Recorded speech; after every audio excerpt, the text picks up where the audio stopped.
Ladies and gentlemen, welcome to episode 13 of Our Time Is Now.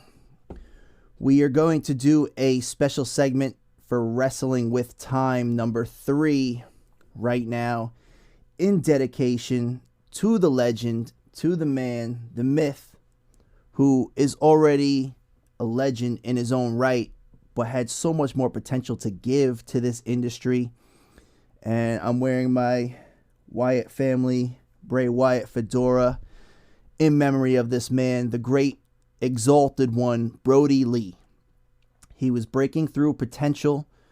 He was coming through as a new star, breaking away from WWE, finally starting to get the shine that he should receive. You know, the star power that he held deep within inside him that the world needed to see. And although short-lived, that star shined bright, and I thank you for the memories, even when you were part of the Bludgeon Brothers, from your days in WWE as Luke Harper to your days as the exalted one, Mr. Brodie Lee.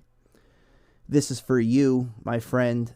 Thank you. Rest easy. Continue looking over your family, which I know you will. And I think wrestling will never be the same. And you will live on in the hearts of the people's lives who you've touched, the children who were able to grow up watching you, even the grown men who were able to grow up watching you, and in the later years of my age, being able to enjoy some of your matches, some of the talent. Some of those clotheslines, those crazy big boots, like the stuff that we loved seeing. So this is for you, my friend. Salute to you and everything you have done, the foundation that you've laid in the wrestling industry, I'm sure will be an inspiration to future stars to build on top of. And with that, I'm going to call my man Tree J up. Tree J Roden, and we're going to get this episode started. Wrestling with Time, episode 3. Thanks for tuning in. Let's get to it.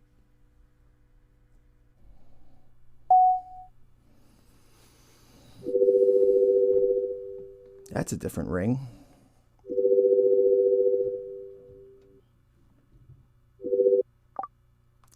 There he is. They're here. There he goes. I see you, man. We're here. This is the light of immortality. And with this, we will make sure that your legacy will never be forgotten, my brother. Now, as we have done in the past, we're here.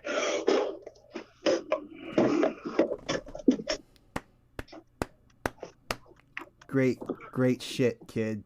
Good shit. That's awesome. I actually want to welcome us to Wrestling with Time 3. That was an awesome way to open the show. Pay the proper tributes to the man. It's good to be back, man. I know we were planning to do this actually on December 29th, which would have been the 23rd Starcade anniversary for Sting beating Hogan. We're going to postpone that this week. I did the intro on December 29th when we were going to originally schedule the show, but things came up. I got into the car accident on the 3rd. We were going to plan it back, so shit got really pushed back, but we're here nevertheless, and we got a lot of shit to catch up on, a lot of things to talk about on the show today. You want to set it off, brother? What's on your mind?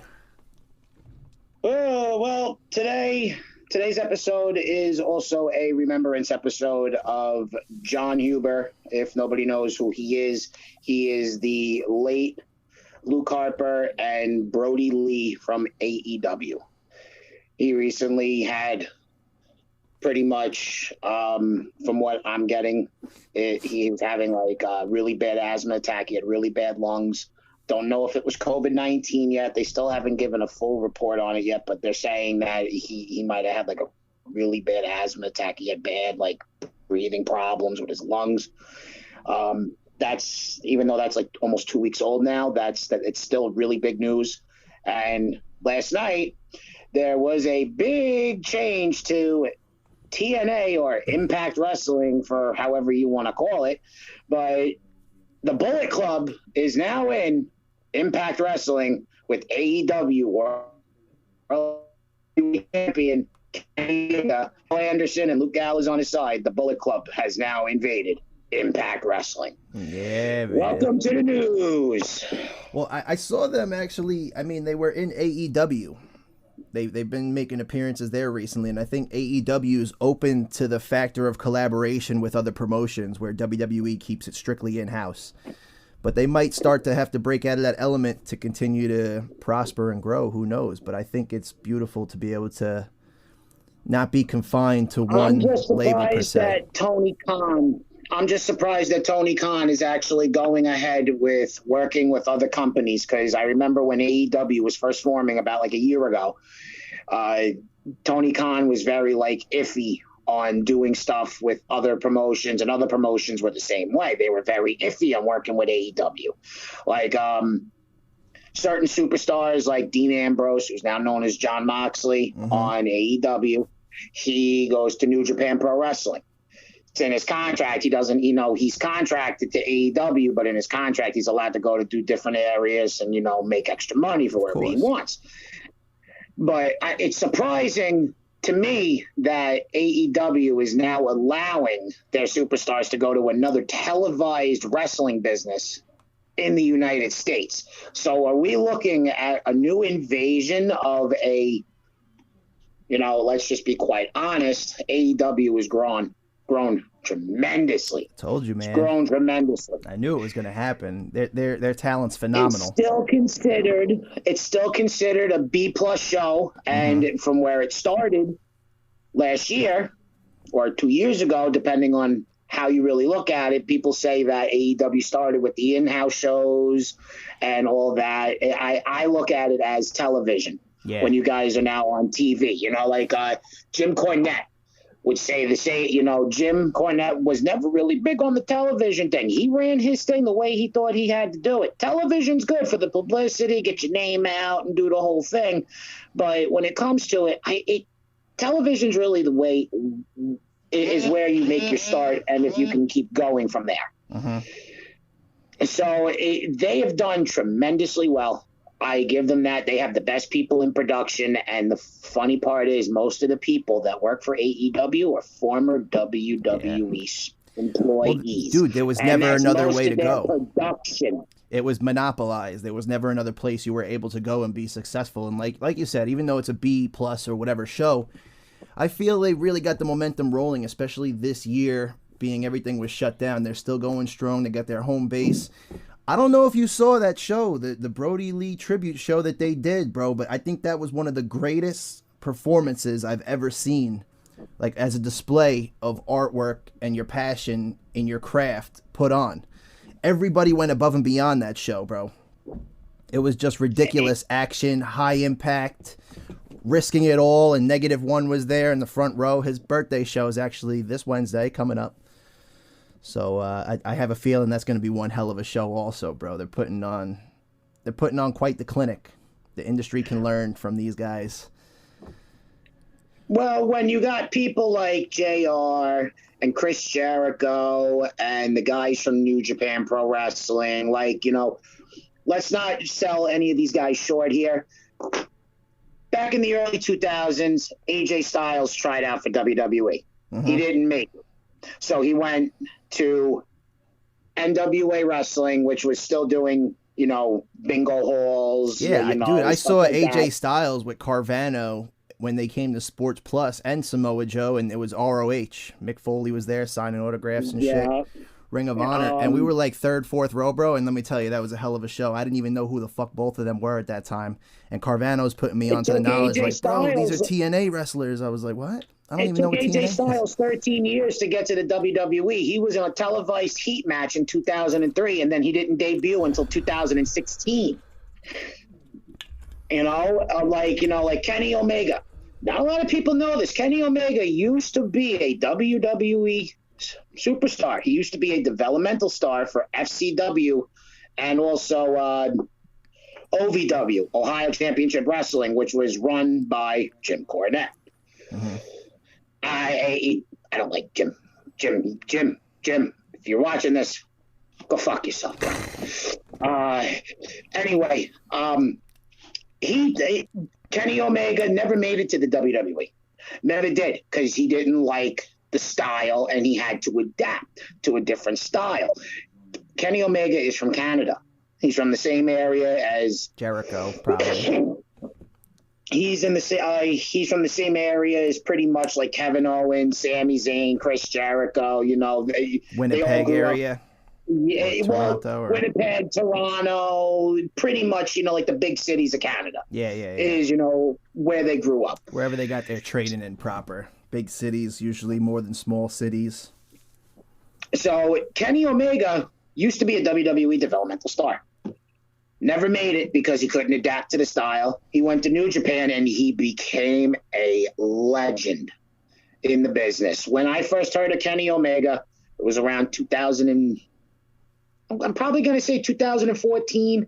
I started catching on to New Japan Pro Wrestling, and I was only interested in Kenny Omega matches because the way he works is so fluent. Oh, now, I know that there are people out there that'll say that, you know, he's probably sloppy in certain areas, and, you know, everybody's sloppy in the ring. Everybody is. Nothing is a pitch perfect match to where everything can be to where everything can be rehearsed. Yes, folks, spoilers, kayfabe. To where that you can't get hurt that much. And it doesn't make it look like you botched a move.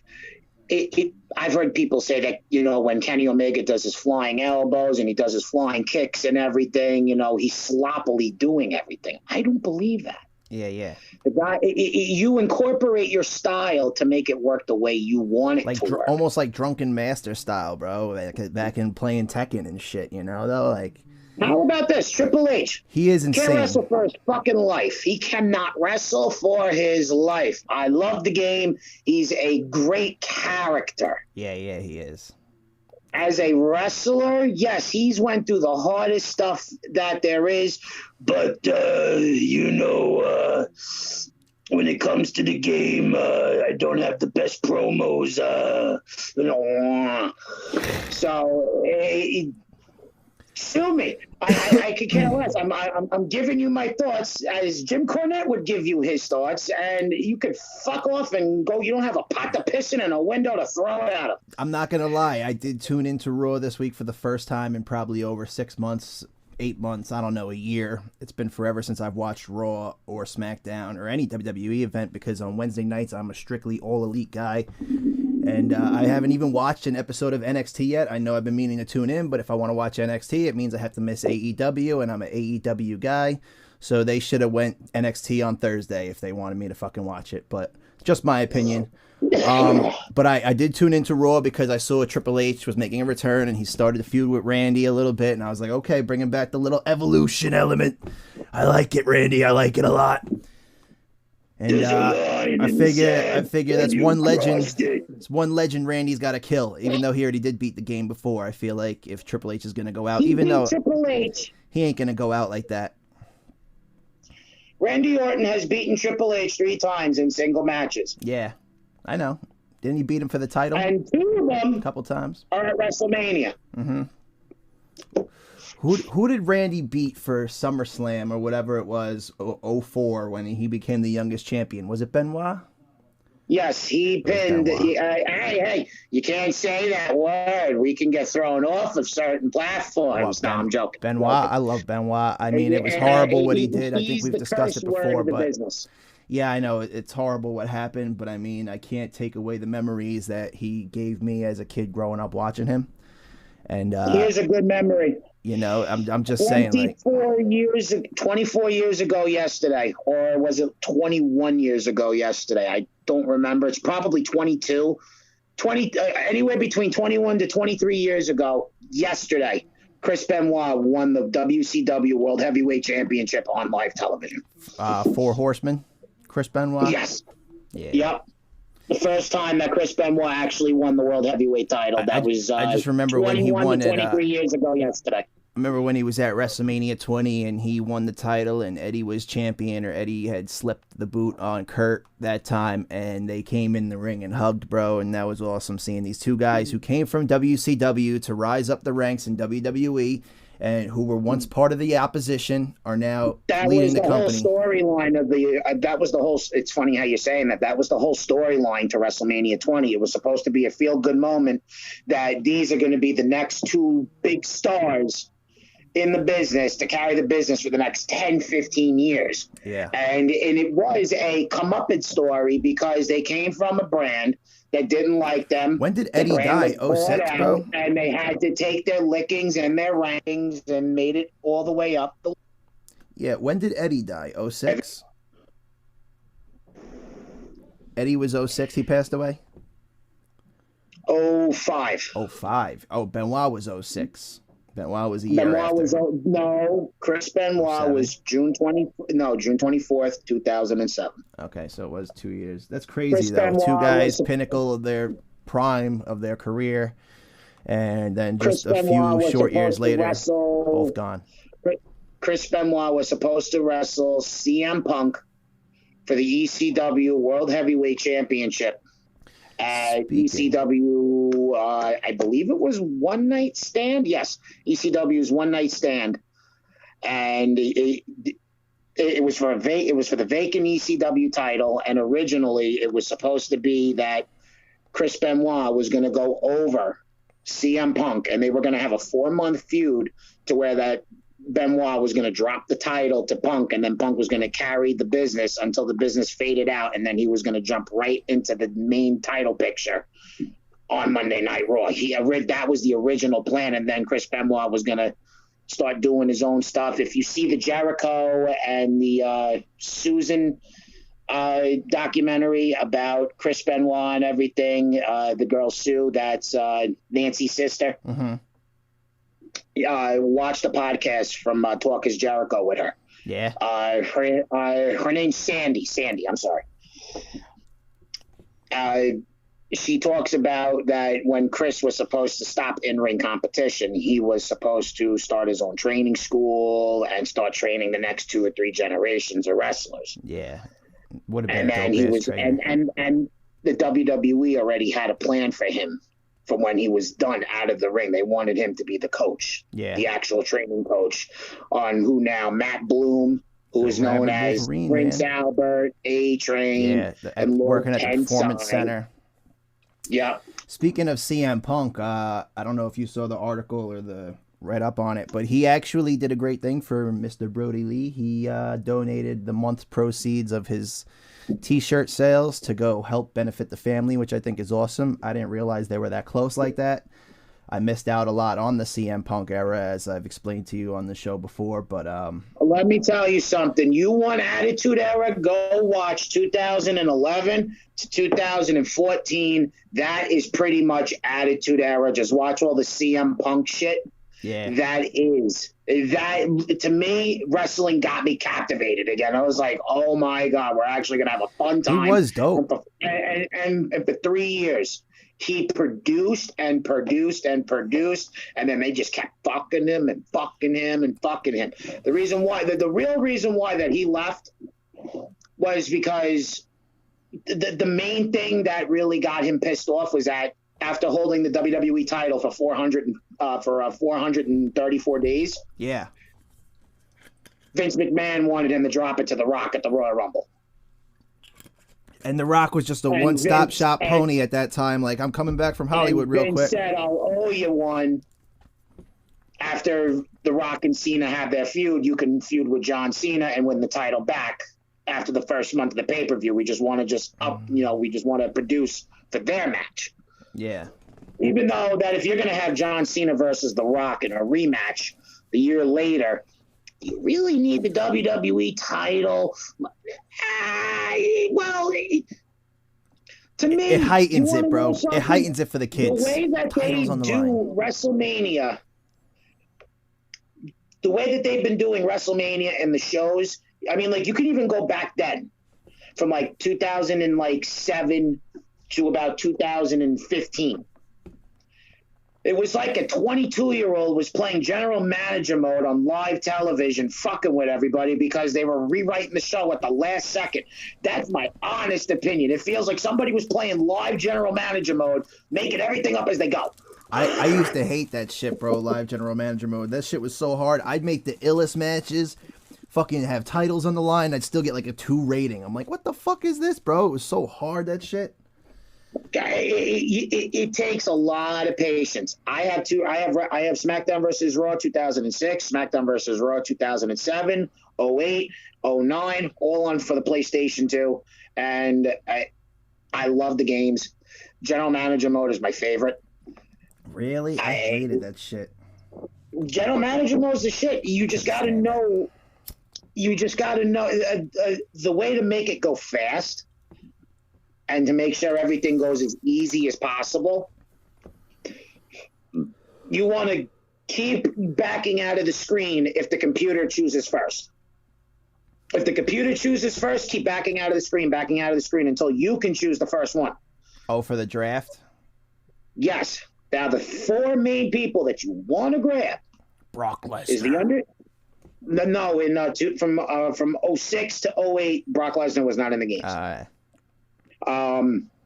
You want to grab The Undertaker, Shawn Michaels, John Cena, and Kurt Angle. Those are the people you want to grab right off the bat. Anybody else you can make a good pick off of, but the 4 main superstars you want those 4 superstars. Because out of all those 4, you can have 8 months of matches. Because they're all old rivalries. Did general manager mode ever end, bro? Or that shit just went on forever, right? Like it went from like year to year? General manager mode ended after you won WrestleMania. If you didn't get the WrestleMania trophy, you had to redo it again. Okay. But if you get the WrestleMania trophy at the end of the year at WrestleMania. What do you unlock in the game for that? Because I never unlocked that. I believe you unlock the $1 Million Man, his belt, and you get the WrestleMania trophy, which allows you to get pretty much, if you have everything locked on like your main screen, like certain titles and stuff, if you get the WrestleMania match, it unlocks everything. Okay. That's only in 06, 07. GM mode's a little different. It's a lot more fun in 07 because it goes like that. Quick. Yeah, if you're by yourself. Yeah, well, because the first year, it was like they were experimenting with that, 06, I think it was the first year, or 04 maybe. I don't remember which one was the first, but they were experimenting with it. It was kind of like, let's try this feature out. SmackDown versus Raw 2006 was the first one. I'm pretty sure I have 06 in here somewhere in my game collection. I remember we used to play that shit, bro. We used to have some dope-ass matches in your old basement back in the day, bro, playing that shit. Up to 08, I think we used to play. 08 or 09. Even though I didn't really watch wrestling much in those years. But no, because everybody kind of, I know that we talked about this in previous episodes. Everybody, went away from wrestling because, it's fake. And...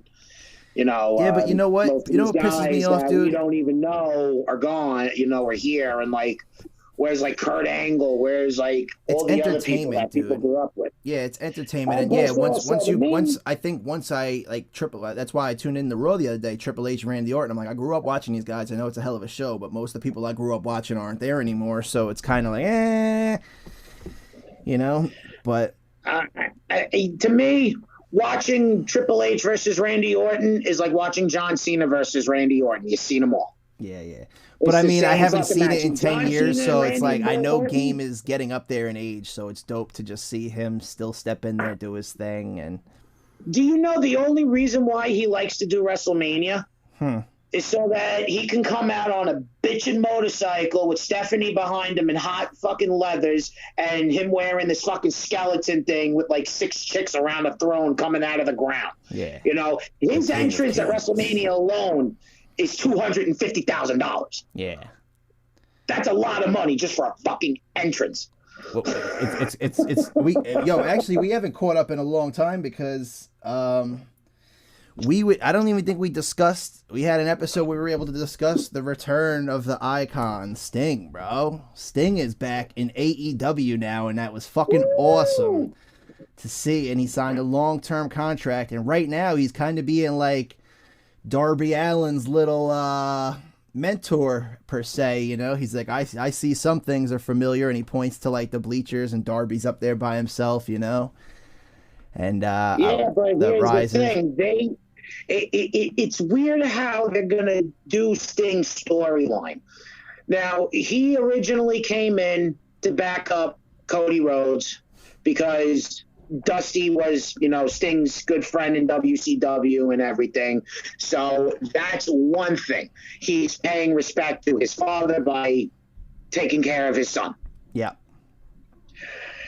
In another aspect, he's now going to be a watcher in the skies to, like, I think who will eventually, and this is my opinion, they're going to build up Cody Rhodes versus Darby Allin all the way to fucking Double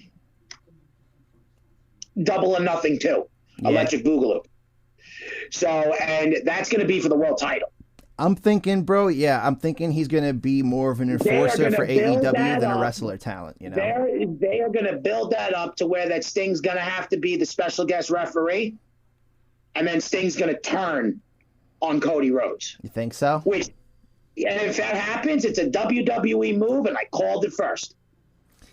I think it's kind of like he's playing out the sheriff role that Steve had when Steve retired and couldn't really wrestle no more, and then he came back as the sheriff. I think that's what they're doing. Sting's going to be like the enforcer. He's a long-term contract. He's a face that brings value to the company. He's a legend. Obviously, everybody gets excited to see him. They got the snow now. In on a good suspense on that. Build up Darby Allin, build up Cody Rhodes all the way to Double or Nothing Electric Boogaloo. I fucking like Darby Rhodes, though. I think he is Darby Allin. Darby Rhodes, that would be a dope tag team, though. Darby Rhodes. Make Sting the special guest referee. If in the middle of the match, it looks like somebody's, let's say Cody's egging him on to, beat the crap out of Darby Allin or something, while he's down so that he can make sure that he can get the pin, do like a dirty move. Or Darby Allin does the same thing. Don't have Sting turn on either guy. Just have him walk right out of the ring. Yeah. And walk right up to the curtain, and lights go out. Lights come back on. They're gone. Yeah. That's how you would end the match at Double or Nothing for the title, because now you can get another month of suspense for a title match, which would be killer. Yeah. Because then at that point, Sting can really side with who he wants to, and then at that point, we can get the WWE filler of where he'll turn on the one guy. Or, in that case, he just says, fuck both of you, and he just walks away and finds something else to do. Yeah. I would even like that. That would be a good story. Even if they build a faction out of it, bro. Do like a faction out of it, and they wind up coming in together, and then Sting's kind of like their manager, because really what AEW is doing is they're bringing really a lot of legends back to be, valets, to be managers. You got Taz, you got the old Jake the Snake. Yeah, Jake the Snake. You got the old Four Horsemen guy. What's his name? Terry Blanchard. Terry Blanchard. You got Tony Blanchard. Arn I thought it was Terry Blanchard. Yeah, Arn Anderson. Tully Blanchard. Yeah. Tully Blanchard. Yep. He's before my time. I didn't realize he was one of the original Four Horsemen until recently. Yes, I always thought it was Flair, Benoit. No, the original Four Horsemen.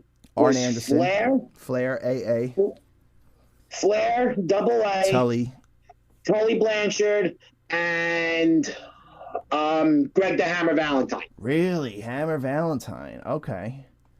If my memory serves me correct. Who was the second Four Horsemen? It was Eddie, Malenko. No, hold on, Benoit. Wait. And hold on. Was Eddie in there? I know it was Malenko, the original Flair, Four Benoit. Tully Blanchard, Arn Anderson, Ric Flair. Actually, the original Four Horsemen wasn't 4 guys; it was 5 guys. fucked up how that is, because it I'm is what not it a is. huge fan of Mondo, bro. McMichael, when he was a horseman.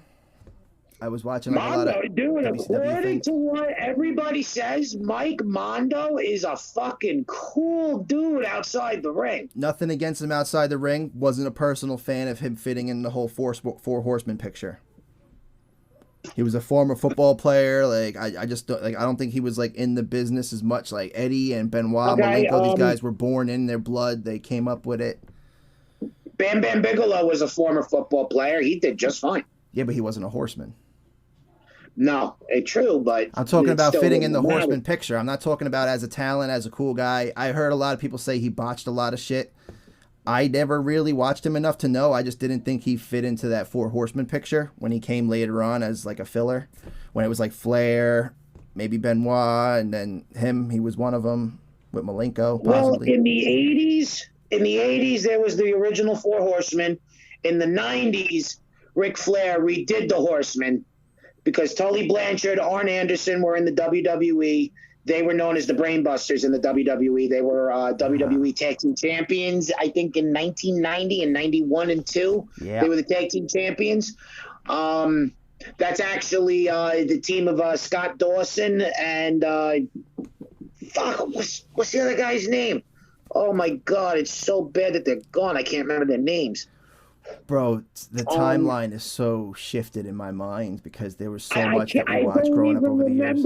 I don't even remember the tag team's name. I'm thankful for that $9.99 WWE Network subscription to go back and watch some shit, because sometimes I'm like, oh wow, I totally misconstrued the entire picture. Like, and even though this episode is mentioning AEW, this episode is sponsored by WWE Network. For $9.99, you can get anything, and I mean anything, from classic WWE, from all the way from WWF from 1963 all the way to 1977, to where it changed to WWF, and then all the way to 2003 where we said get the F out. WWE Network, $9.95. You're welcome, Hunter. Yo, crazy, bro. I'm waiting for these AEW games to come out though. Unless they're already out. I can't wait for the new I can't wait for the game to come out. That I haven't bought a wrestling game since 2000 and I might have to buy a game now or a console to play the game if it's only on the new consoles. It isn't going to be only on the new consoles. PlayStation 2 stopped making games in 2015. I do not have the Steve Weisers, unfortunately, for our sponsor this week, but I got some Jim Beam sponsorship of NASCAR. And I don't know. And on our side, it is sponsored by Black Widow. Get it from your local dispensary, Black Widow. Cheers, mate.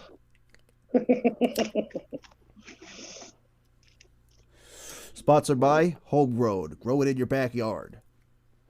Sponsored by George Lucas Star Wars R2-D2. It's a little pipe. Put something in there, and R2 goes beep boop beep. I got a little R2-D2 brother that I made out of wood. I just gotta paint it. Oh, that's sick. Boop, boop, boop. Yeah, it's like little wood panels, bro. Pretty fat.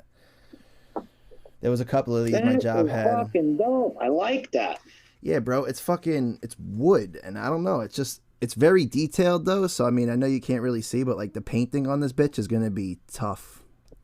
You need a super small paintbrush to get some of these. Yeah, are you gonna use model paint for that? I don't know what I'm gonna use. I'm kind of looking for a metallic silver. You're gonna need his base is white. Oh yeah. Well, R2-D2 is white, right? Yeah, you're gonna need a glossy white for the base. He was never silver, bro. For some reason, I remember having a silver R2-D2 toy, like a silver one. This one is silver. Yeah, I remember having a toy like that, though. He was white. R2-D2 is white. Look in the movies. In the prequels. Been a long time since I've watched a Star Wars movie, too. From episodes 1 to 3, they chromed him out, so it was white chrome, so it made him look like he was silver. Okay. That was the power of CGI.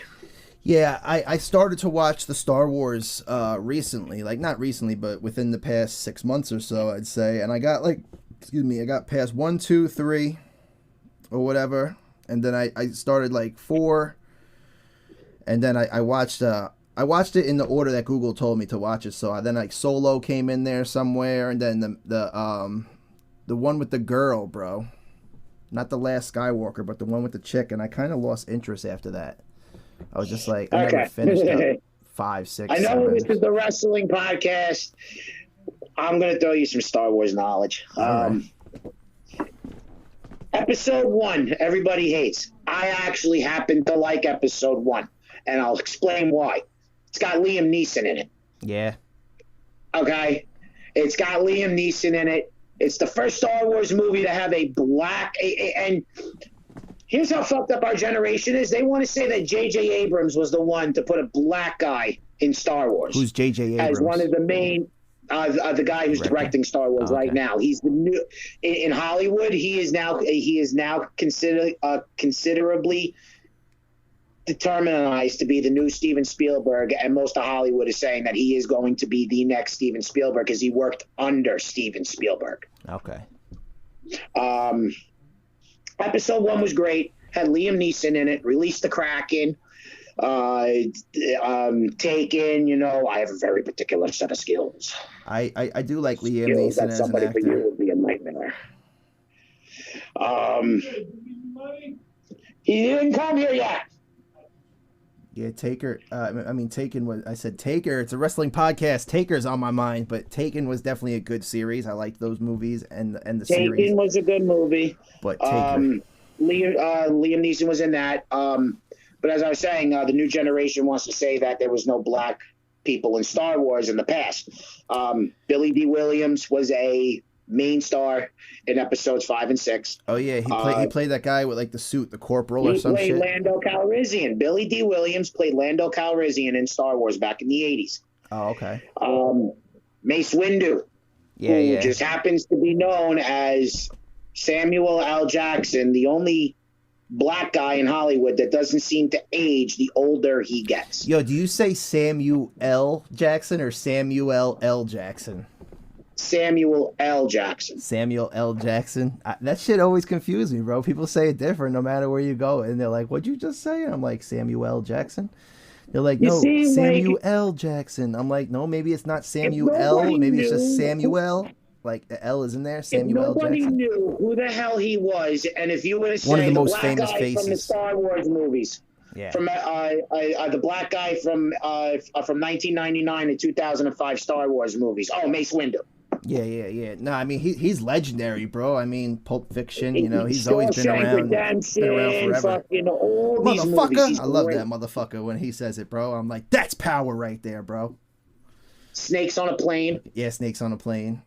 Fucking, but yo, speaking of Taker though, is he planning another match, bro? Did you read anything, see anything anywhere about what's going on with this guy? According to what my sources say, I think he should bow out after that AJ Styles match. Series tribute. No, according to my sources, the Survivor Series show that just happened a little while ago. That was his final. He had a match? Thing. Well, according to what they were saying from WrestleMania last year, they want to do another AJ and Taker match. Because at the end of the match, they really better not let AJ put the nail in that coffin. Sticking out of the dirt. Yeah, I know, but they better not. That was corny because you could tell there was no hand in there. But the whole thing overall was amazing. It was a hand. It was a hand. It was a styrofoam hand on a glove. Yeah, but I'm just saying, like, it looked like you knew that wasn't AJ's hand. You know what I mean? No. But fucking the rest of it was spectacular. One of my favorite Undertaker matches of all time because they had the ability to do the off-camera shit, more of the Hollywood effects. They better not let AJ put the nail in coffin for Taker to finally retire him. He has to go out with a win, with a victory, bro. All day. Well, in my eyes, ride off into the sunset. Dead man, I'll wait for you at the gates when you get to hell. You know, like to me, the best Undertaker match and to my eyes, the match where he retired was when Brock Lesnar beat him. I hated that match. And I will be honest with you, I really think that Taker got really hurt in that match. Nobody knows this. Nobody knows what the hell happened. All we knew was that the graphic 21-1 was real. That was a real graphic. They had all that planned. So I don't know if the match was supposed to go longer than it was supposed to go, but sources say that Taker got hurt in the middle of the match. He concussed himself a little bit. He told Brock, 5 more minutes, let's wrap it up and go home. Yeah. And that's what happened. Now, if you watch the Paul Heyman podcast episode with Stone Cold, when they talk about it, he says the exact same thing as I did. He said, then if that wasn't supposed to happen, how come the graphic said 21-1?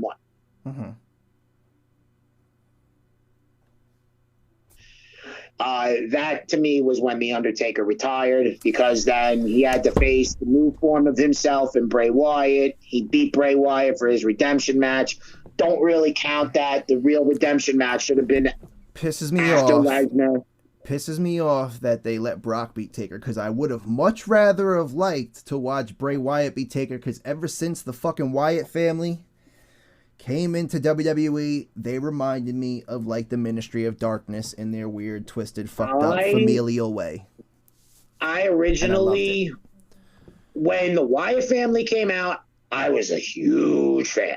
I love Bray Wyatt's creativity, the way he led them, and he was like the smallest of the bunch. They were all towering over him, but he's still nothing to laugh at. He's still a big motherfucker.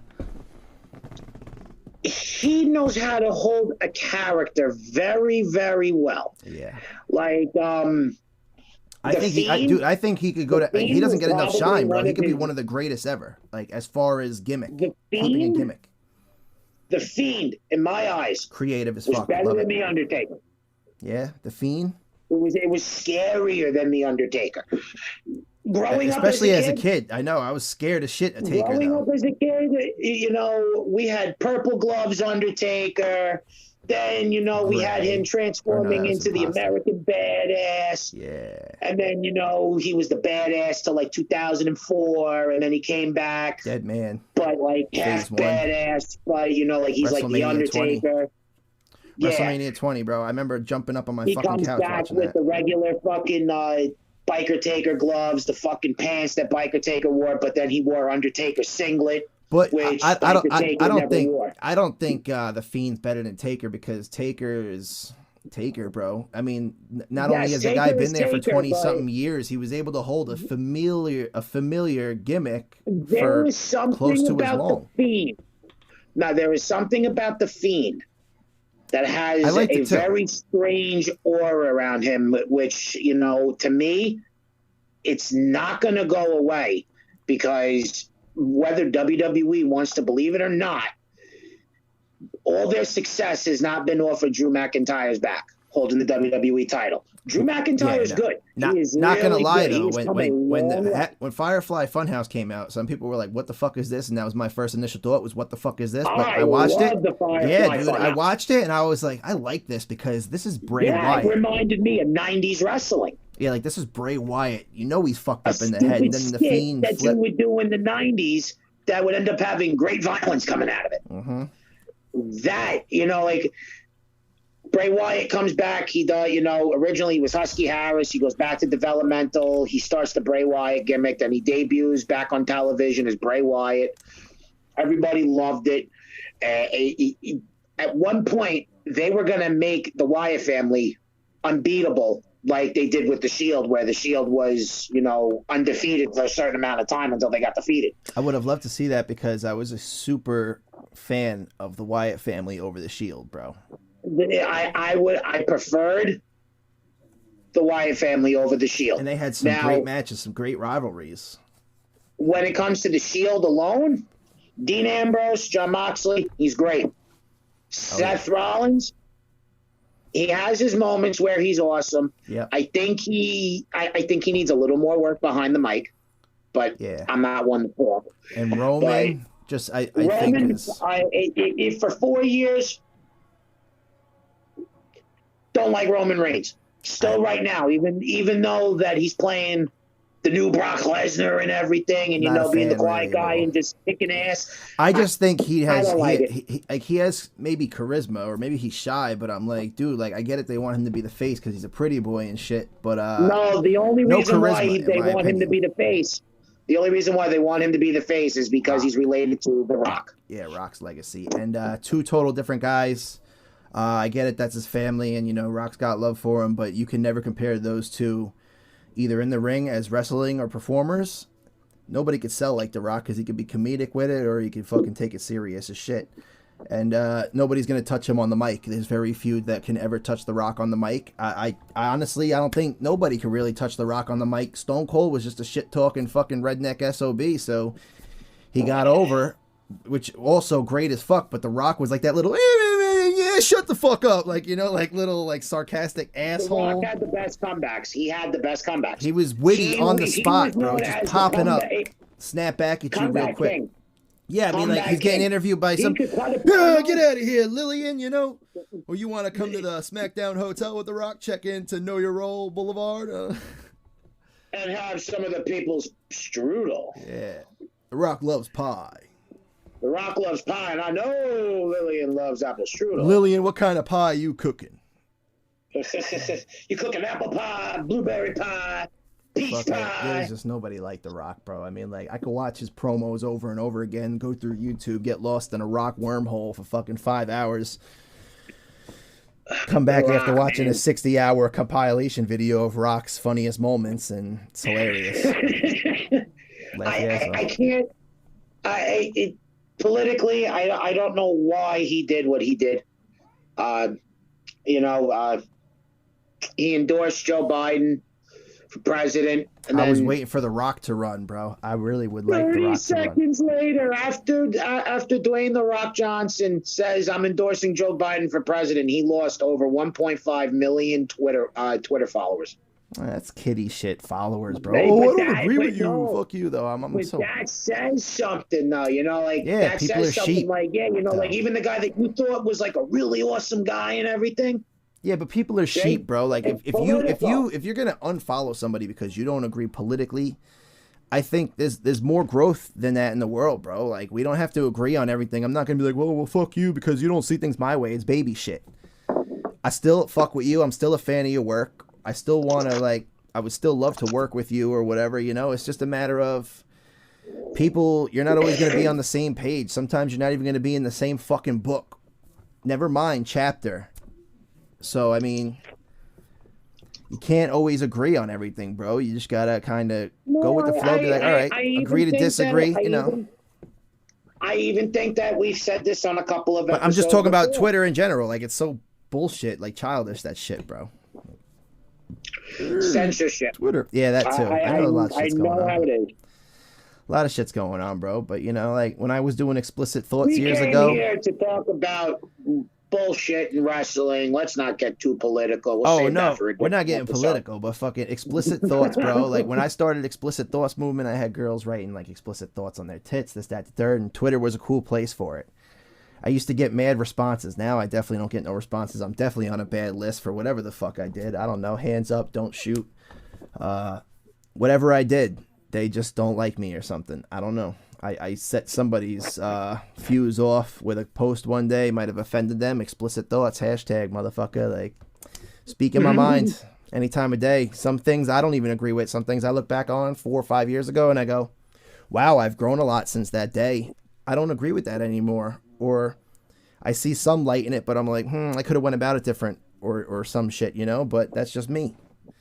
Self-critiquing, growing and learning as a person. And as I don't know if I said it yesterday, the day you stop learning and the day you stop growing is the day you're dead. And who the fuck even knows, bro? Maybe we continue spiritually in the next realm.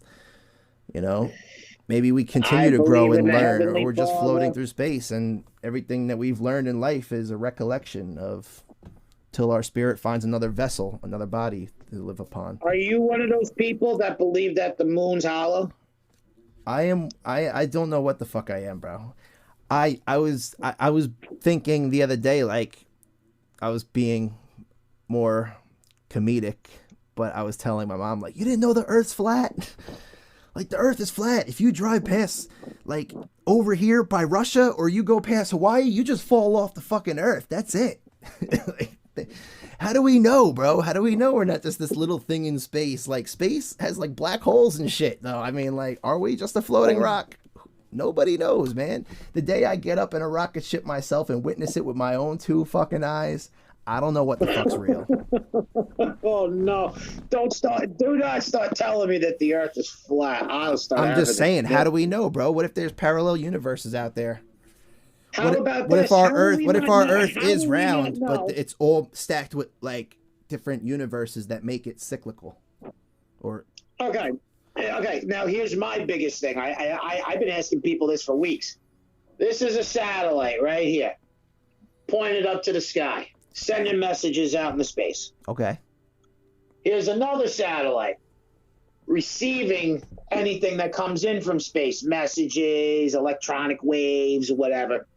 How do we not know that the messages that we're sending out are not being reverberated off of empty asteroids, empty meteors, empty moons, planets, stuff like that, having the signal jumbled up into another word, sending it back to us, and going, holy crap, there's life out there. Yeah.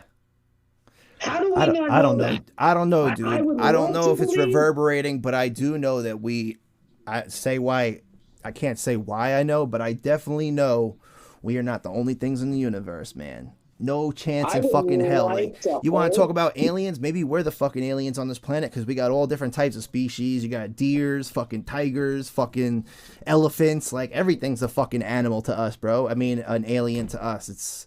Do you know what an alien is? Do you know the actual definition of an alien? No. The actual definition of an alien is not from this world. But I'm just saying, like, anything could be an alien. Bro, how do we know where everything came from, though? How do we know it was from this world? Not from natural origin. What if a meteor did come here and, like, we were spawned from, like, a bacteria, like, that was on that meteor and we just, like, evolved over time? Okay, then we are aliens. But then in that case, I'm about to lose my point of focus right now. I'm just saying, like, it's crazy, bro. Like, it's crazy to think about. The primordial soup that's and I'm saying supposedly, I have my faith, and I'm just saying that because I can. Supposedly, the primordial soup that we crawled out of, it's still evolving to this day. Oh yeah. So now, over the past 30 years, man has now played God. Yeah. Okay, we're cloning sheep, we're cloning cows. And now, people, if you don't believe this, you can go on. Mr. Bill Gates will back it up 100%. Alex Jones and all these other people ain't crazy. I don't know. Alex Jones might be a little crazy, dude. No. There's a lot of shit that fucking Alex I'm not Jones saying he doesn't see shit when he's tripping out on psychedelics and it gives him a sense of reality, but that motherfucker is out of his bird. No, he is not. No hate against him. Alex Jones is not crazy. Some of this shit. I watched a podcast with him 2 months ago. I watched him say some crazy shit, and some shit's been like real logical, though. Not gonna lie, there is logical shit. No, listen. Watching a podcast with him on a guy called Tim Pool. You've heard of him. Yeah. He was on his podcast a couple months ago. Tim Pool's podcast? Yes, Timcast. Okay. And he was talking about aliens. He was talking about cloning. He was talking about meat farmers and all these other things. Oh, I'm not saying cloning's not real. It's definitely real. 75% of the United States meat is not made from real cows. Dude, when you walk into McDonald's and you're eating a fucking chicken nugget, you think that shit's chicken, bro? It's like, what the fuck is this? Like, doughy fucking flab? I'm being dead ass serious. I'm serious too, though. Those aren't real burgers.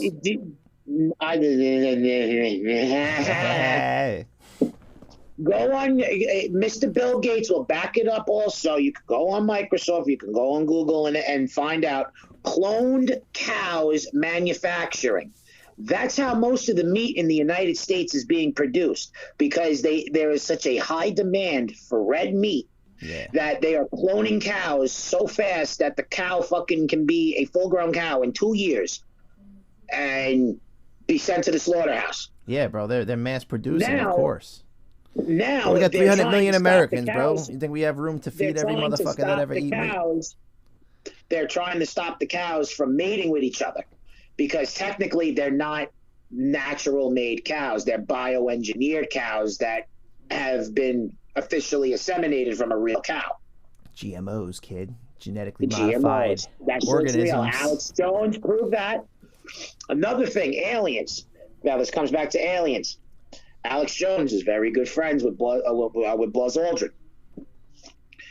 On Tim Pool's podcast, this is 100% facts. He stated, and I quote, Buzz Aldrin told me that we have had a base on the moon since the 70s. We had a base on Mars since the 90s.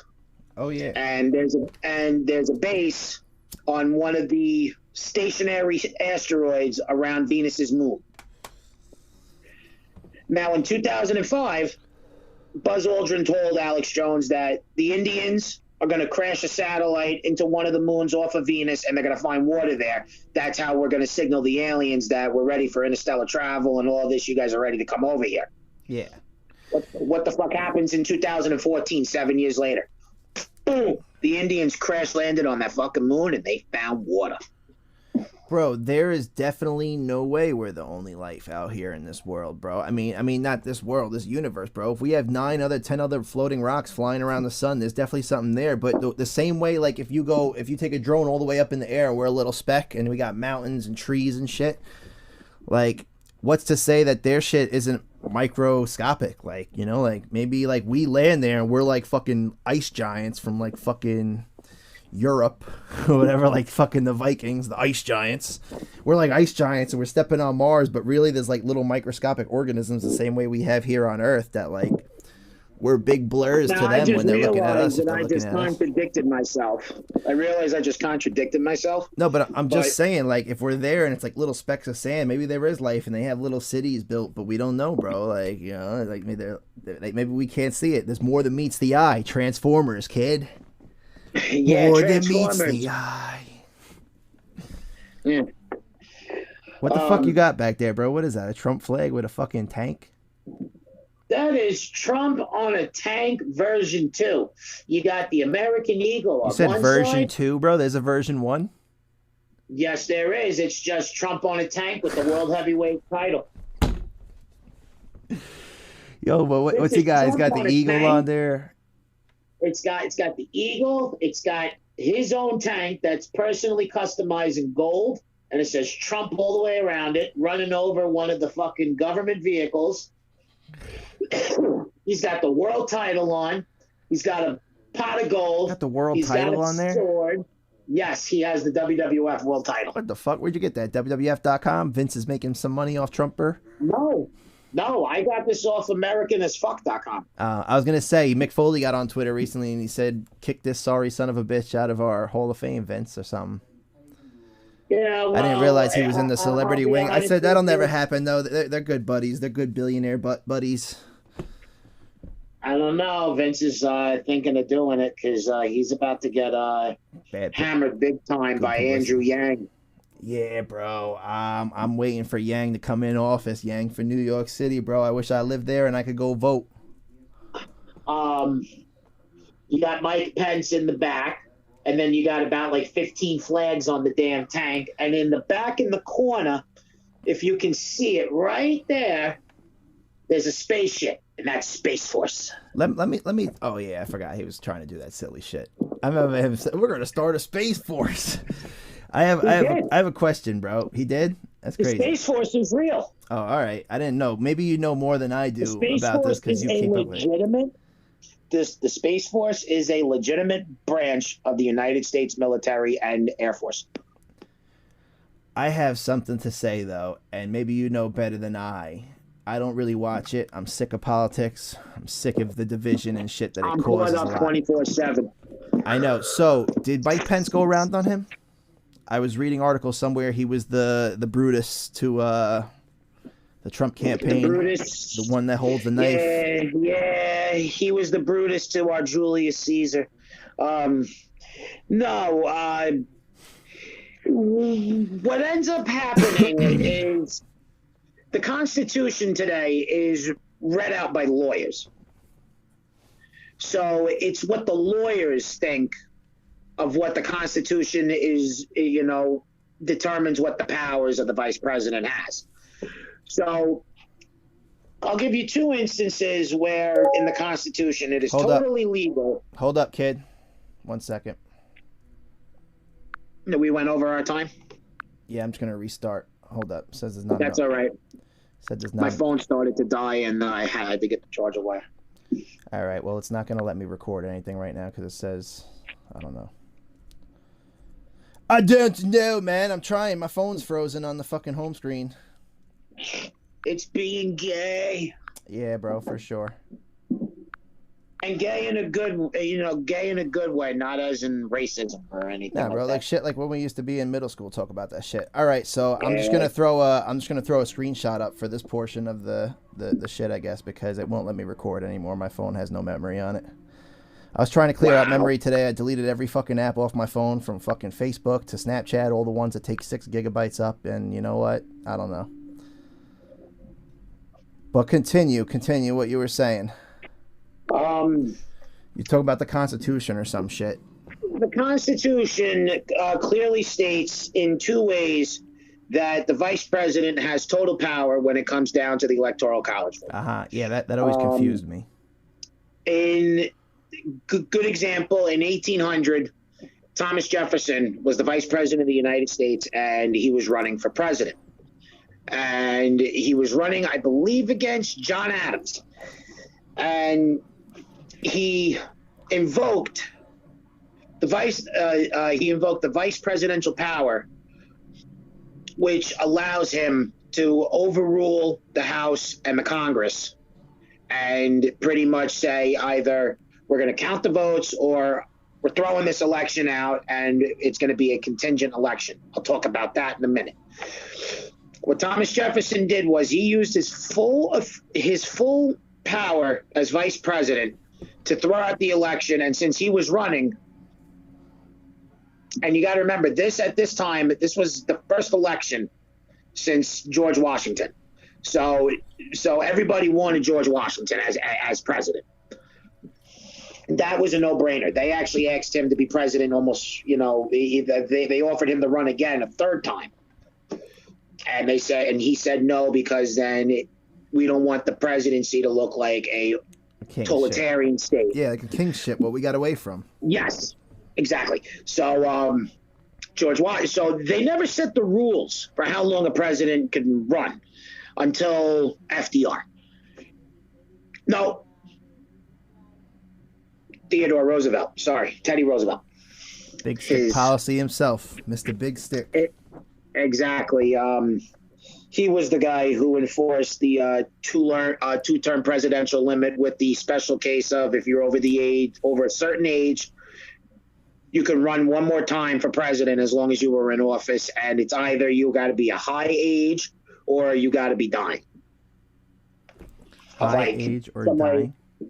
Yeah, there was a clause in there's a clause in the Constitution where FDR was trying to do his thing, and the House and the Senate wanted him to run for a third term. Okay. FDR. The fuck you revving up over there, kid? Weed whacker? No. I had somebody text me. Kid, you got Trump shit everywhere, bro. You got fucking flags and fucking buttons. My car's all decked out. I don't even know what the fuck I did with the paper that I had earlier. What was I talking about? FDR. FDR was dying of polio in the 40s. So the House and the Senate tried to do something to where that they could amend the Constitution that would allow him to run for president a third time. Really? Yes. FDR, Franklin Delano Roosevelt, the guy who put us in the World War II. How far were him and Teddy apart in presidency? Were they brothers or some shit? They are cousins. Oh, okay.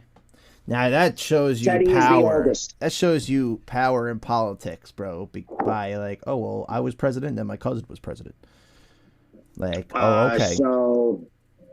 Like, oh okay, we're not run by some secret organization or anything like that. I get it. Like that just happens naturally out of fucking hundreds of millions of Americans. Just natural selection. Charlotte Flair shit. Okay, so what Thomas Jefferson did, he enacted his full vice presidential power and threw out the entire election, and they did a contingent election to where that it was only a certain amount of states. At that time, there was 13 states, so they had a contingent election, which means that one member from the House of Representatives, vote on their party. So if there was 13 states, and let's say you have 5 Democratic states and 7 Republican states, the Republicans win the election. That's what a contingent election is. It's based on the amount of the party vote or the state legislation that's in the country. And out of the 38 states in the country right now, it's all a Republican. I gotta study up on this shit, bro. I don't know shit about shit. It's all a Republican legislature across the board in 38 states. I remember learning this shit in school, bro, but I never really paid attention back then. In 1800, Thomas Jefferson threw out the election. They had a contingent election, put him in, and made him president. Probably a good thing because him being president expanded our country very well. They did it again in expanded our country. How so? 1876. Conquering land from natives, moving further west. They did it again in 1876 with the election of, it was like some fat guy and someone else who got us right out of the Industrial Revolution. That was the only other time. Industrial Revolution. I remember Muckrakers, kid. The Muckrakers. Remember those bastards? That was the only other time that the vice president's power has ever been used in a full capacity like that. Now, this year was a little different. There's a lot of VFs around, a lot of VEs around, or VIs, however you want to look at it, in this country. Now, to what Pence's lawyers told him, that he wasn't allowed to throw out the votes, that they had to count them, but the only way to get anywhere with throwing out votes was to have objections to everything. Now, because of what happened with the riots, I'm a Trump supporter, and I'm going to be honest, no real decent Trump supporters were really in there, because at that time it's mass confusion. You don't know what's going on. But I'll definitely say this: what happened put the final nail in the coffin for 2020. Uh-huh. So Pence took it from his lawyers that you don't have all this type of power, even though there's certain articles in the Constitution that says that he has full power to do whatever the fuck he wants. He is now being known as a traitor.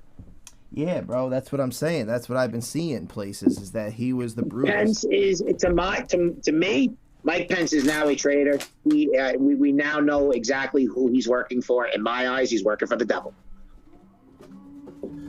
I think it's, I'm just getting a beer, kid. I think it's deeper. But I think it's deeper than it is on the surface. I think, not the devil. I think they just came to him with a healthy sum, and they were like, look, I know Trump didn't take his presidential money. Would you like it, sir? You want to know something? I think my friend Zach was saying, he's like, he's a swamp monster. He's a swamp monster. He's part of the swamp. And it's like, it can't be, because the way he talks to us and everything, it doesn't sound like he's a swamp monster. And then fucking boom, he goes and does this shit. He's a fucking swamp monster. I told you 2 months ago. He's a I'm swamp thinking monster. When they were saying they wanted to impeach Trump, I said, well, the last thing you want is Pence in there. Like, that guy's like, looks like Hitler to me, bro. Just standing there solid. Here's the problem. You thought people were afraid of Trump? I'd be more afraid of the guy who sits in the corner quiet like. Well, that was Dick Cheney, bro. I don't know if you saw the movie Cheney. No. Dick Cheney? Or Vice. Let's not talk about Dick Cheney, because all that motherfucker wants to do is go to war. But I'm saying he was the power string puller. Bush was just, I'm just a college drunk. I like to drink, Dick. It's pretty fun. Can you show me what I got to do so I can win? That's another family that was involved in politics, bro. You're going to tell me, like, something ain't like, oh, okay, well, I was president, then my son was president. Like, yeah, okay, bitch. Fuck no, outta the here. only reason why it's all rigged. That goes into a big conspiracy theory that, you know what, we should do our own channel for a conspiracy theory thing to where it's just nothing but conspiracies. We will. We're gonna do Wrestling with Politics, kid. WWP after WWT. And or we'll just have WWT with WWP segments. It'll be Wrestling with Politics segment for the next half hour. We're gonna talk shit about politics. But I want to do just a separate channel or a separate podcast alone for conspiracy theories, because there's there's so much that we could talk about. But the main one I want to get down to is the biggest conspiracy about the 2020 election was there voter fraud? No way, bro. Trump lost fair and square. I'd rather believe the guy who took down the mob single-handedly in the 1980s than was that Elliot Ness? No, Rudy Giuliani. Oh, Elliot Ness New was York's greatest mayor. What the fuck was Elliot Ness, bro? Wasn't he like? No idea. No idea. Rudy Giuliani took down the Gotti family. Ness. I thought Elliot Ness was like a detective, or maybe he was an untouchable. Rudy Giuliani was the main guy who took down the Gotti family in the 1980s. Aha. Yeah, they deleted his shit too recently, didn't they? He was like talking. He was talking a lot of shit. I'm like, damn, Rudy, you like 97 years old. You still worried about social media? Rudy is 85, and he's in great shape. My Rudy grandma. Giuliani looks like the type of person that your grandmother will go to bingo to. Yeah, speaking of grandma, my grandma, like Neil's mom, used to date this guy Ralph Stanchi was his name, and he was Rudy Giuliani's uncle. Oh wow! They didn't really talk, I guess, much, but he was his uncle. I don't know what their relationship was like, to be honest, but like he was always over at my grandma's house. Like he was never really anywhere else. So now there's a conspiracy out there that Pence was working with them the whole time. I'm thinking that too, because that's what I was getting at. What I was asking you is because they've been saying, like, who else could have leaked information that was close enough to the president to know the information, and that's your guy. That's your go-to guy right there. Wow. You know, I didn't even think of that until now. Like they're talking like, here's what I'm doing. You're VP. If I get shot, I die. I get in a plane crash. Something happens. You're taking over. This is what I have planned. You're the only motherfucker that knows. Not the Secretary of Defense. Not the Secretary of Treasury. Not the fucking this motherfucker. That motherfucker. No governors. You motherfucker. I'm just gonna laugh. I'm just saying. I don't even know what I'm gonna say. I'm just saying, kind of fishy to me, bro. Everything's fishy, That's why I said, conspiracy theories. But George Bush, big conspiracy on that. He's part of the Skull and Bones Society, of course, which pretty much enables the next histories of presidents. Same thing with the Illuminati. Everything is going to a one world government, whether we like it or not. So I really hope people know what they voted for in November, because I watched everything and I have not heard one thing of what Joe Biden's going to do, except I'm just going to make executive orders, this, that, the other thing. Dude, I don't even know what the fuck's going to go on. All I know is that shit happens. And even if we think we have a little bit, or the little bit slightest control over it, I really don't know if we actually do or not. All we have now is a little chance in taking back everything back at the small level first. I think that's what needs to happen. We need to take everything back on a smaller level. Locally. As in, yeah, locally, stately, and then work our way back up to the presidency, which means take back the House for the people. Dude, I just think like we're in an age where there's so much corruption. No matter where you go, left or right, you're gonna get corruption. There's always gonna be big buyouts, people lining their pockets. Without a doubt. So I mean, like, I'm thinking about getting into politics myself. You know, I'm like, hey, this is a pretty good career. I could talk some shit, get paid a lot of money, and then promise shit that I don't need to actually follow up on. I could sleep through, hungover on Saturday, and call it a day. Hey, and my kind of job. I wouldn't be in it for the money. I really wouldn't be in it for the money. I'm just in for it just to make a change and make an impact. Nah, I'm just fucking with you. Yeah, of course, bro. But I'm saying, like, I don't know if it was a career that I would choose per se. I like the entertainment business. I would definitely be a professional wrestler before I was a politician. Or at least a manager. Or a referee. I'll take referee, dude. Okay. On indie shows, and when you're doing like little things in your little training area to where like you bring like 15 people in and you do like a little show or everything, the referee sometimes gets the best crowd noises. He's right here. That was a good referee. I was gonna say I think I'd be a great referee. Like I could be entertaining but still be a referee. I wouldn't just be that guy like no, two, and you get over there and you get over there. Like I'd have a little bit more energy, a little bit more like oomph in there to be like, okay, this guy's more than a referee. He's a character. There's a character behind his referee, but he still calls it down the middle. I'm gonna be a great referee. I'm not gonna like necessarily unless it becomes a storyline build up where they're like, hey, we want you to do this. Okay, yeah, that's good, that's juicy, let's get into it. But aside from that, I'd still be a great referee, but I'd have a character to my referee. Like people would know who I am, like Charles Robinson when he did like fucking Ric Flair's son back in WCW.